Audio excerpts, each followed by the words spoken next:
Waalaikumsalam warahmatullahi wabarakatuh. Pada kesempatan kali ini kita akan diskusi bersama dengan saya sendiri Aisyah Aulia dan teman saya Yana Dinda. Nah, pada diskusi kali ini tema yang akan kita angkat adalah sejarah Al-Quran di Indonesia. Lalu bagaimana sih sejarah Al-Quran di Indonesia itu sendiri? Mari kita bahas bersama.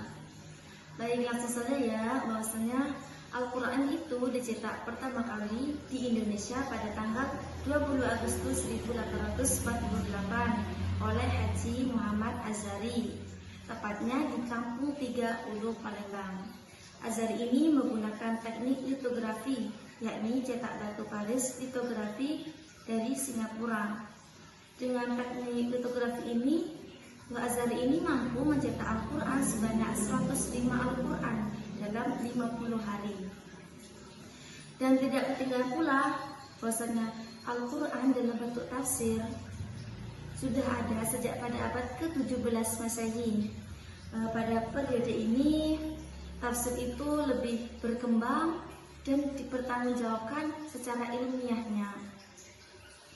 Selanjutnya penerbitan Al-Quran yang selanjutnya yakni mushaf yang diterbitkan langsung oleh Al-Islamiyah Bukit Tinggi, yakni ditulis oleh Haji Abdul Latif Syakur dan ditashihkan langsung oleh Ketua Mahkamah Syariah yakni Syekh Sulaiman Ar-Rasuli Al-Hajj Abdul Malik pada tahun 1933. Pada tahun ini juga, yakni tahun 1933 ini, Abdullah bin Afif ini mencetak Al-Quran di Cirebon. Pada percetakan Abdullah bin Afif ini mengalami proses pentasihan yang melibatkan oleh dua pihak, yakni pertama Kiai Haji Muhammad Usman dan kedua Kiai Haji Badawi dari Kaliwungu pada tanggal 10 September 1933. Baik, itulah singkat sejarah Al-Quran di Indonesia. Saya juga pernah mendengar bahwasanya ada pembakaran tentang mushaf yang beribu-ribu. Tapi saya juga kurang tahu bagaimana ceritanya ya. Langsung saja kita tanyakan kepada Mbak Anisatul Aulia. Nah, baik, memang pada saat itu pernah terjadi peristiwa pembakaran ribuan Al-Quran. Nah, peristiwa ini terjadi pada tahun 1955. Saat itu Al-Quran dibakar.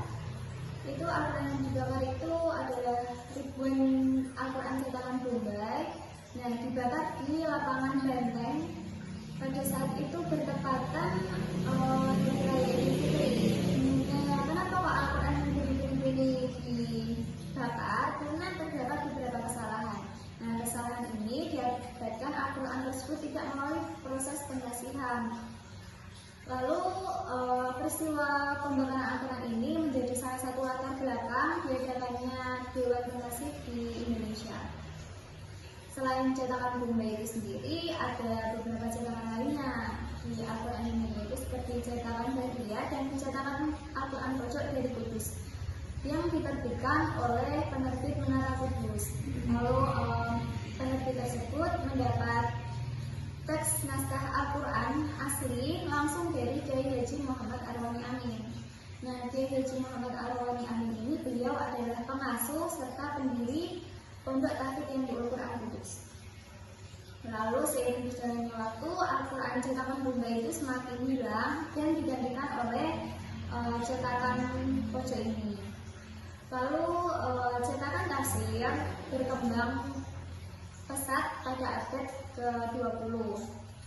Nah, setelah berbicara tentang sejarah Al-Quran, berikut ada contoh-contoh Quran yang pernah beredar di Nusantara. Nah, berikut yang tadi itu adalah contoh Al-Quran yang pernah beredar di Indonesia. Lalu berbicara tentang Al-Quran ya, bagaimana sejarahnya, itu pasti tidak luput dari peran para ulama. Jadi sejarah Al-Quran Indonesia itu berawal dari masuknya Islam ke Indonesia pada abad ke-12. Namun ada juga yang berpendapat bahwa abad ke-12 ini merupakan awal Islamisasi yang lebih terorganisir. Nah, dari masuknya Islam tersebut, Islam masuk ke Indonesia itu dengan cara melalui pedagang, ulama, dan ada juga tokoh-tokoh Arab yang saat itu berdagang di Indonesia. Ada yang singgah dan bahkan ada yang menetap di Indonesia. Nah, bermula dari masuknya Islam di Indonesia itu sendiri yang menjadi tonggak awal masuknya Al-Quran di Indonesia. Lalu setelah masuknya Al-Quran di Indonesia itu, Al-Quran diajarkan secara individu di surau-surau atau di langgar-langgar. Nah, mungkin yang surau atau langgar itu saat ini kita sebut sebagai musola atau masjid. Diajarkan oleh para wali songo yang saat itu berfokus di tanah Jawa. Namun tidak hanya wali songo saja yang menyebarkan, ada juga ulama-ulama lain seperti Sunan Kembaya, Sunan Mundung, dan Sunan Geseng, dan masih banyak lagi sunan yang mengajarkan. Nah, pada saat itu diajarkan secara individu dengan cara guru mencontohkan, lalu murid itu mendengarkan dan mempraktekkan bacaan tersebut dengan menunjuk huruf-huruf hijaiyah yang mereka baca. Nah, tidak hanya itu ya, maksudnya ketika si murid yang membaca itu tadi salah, pastinya langsung dibenarkan oleh guru itu tadi. Nah, teknik ini, metode ini disebut dengan metode Baghdadiyah. Berbicara tentang metode, sebenarnya tidak hanya metode Baghdadiyah saja yang tersedia di Indonesia. Itu banyak sekali metode dalam pembelajaran Al-Quran. Seperti ada metode yang yang berasal dari Pondok Tahfidz Al-Quran Kudus, atau yang tadi kita bahas, yaitu ada Kiai Haji Muhammad Arwani Amin sebagai pendiri dan pengasuhnya pada saat itu. Lalu ada metode qiraati, ada metode Iqra, dan banyak metode lainnya. Nah, seiring berjalannya waktu, Al-Quran yang diajarkan di surau-surau ini berkembang menjadi diajarkan di pesantren.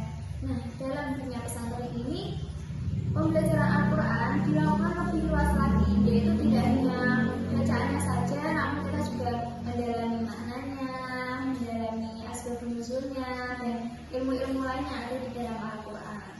Dan tentunya tidak hanya ilmu Al-Quran saja, masih ada ilmu lain yang diajarkan di pesantren, yaitu seperti ilmu nahwu, ilmu sorof, tasawuf, dan masih banyak lagi.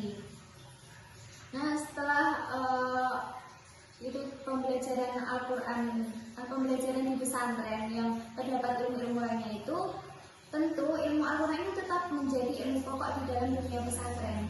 Jadi meskipun kita juga belajar ilmu nahwu, sorof, tapi ilmu yang Al-Quran itu tetap menjadi ilmu pokok. Hanya saja di pesantren itu tetap mempelajari Al-Quran dan justru malah lebih memperluas ilmu-ilmu yang ada di dalamnya. Tidak hanya itu saja, Al-Quran pesantren itu semakin besar perkembangannya dengan pembelajaran bacaan ini tadi. Al-Quran semakin eksis di masyarakat ketika pemerintah itu mempromosikan ajang perlombaan yang biasa kita sebut dengan Musabaqah Tilawatil Quran pada tahun 1968. Nah, dengan perjalanan Al-Quran tadi, dengan sejarahnya yang telah diceritakan oleh Bayi ini sendiri, dan alhamdulillahnya kita sekarang dapat menggunakan Al-Quran yang lebih mudah tanpa kita susah harus berjuang mencetaknya. Kita hanya tinggal membaca dan mengamalkan apa yang ada di dalam Al-Quran. Nah, sekian dari diskusi kali ini, kurang lebihnya mohon maaf. Wassalamualaikum warahmatullahi wabarakatuh.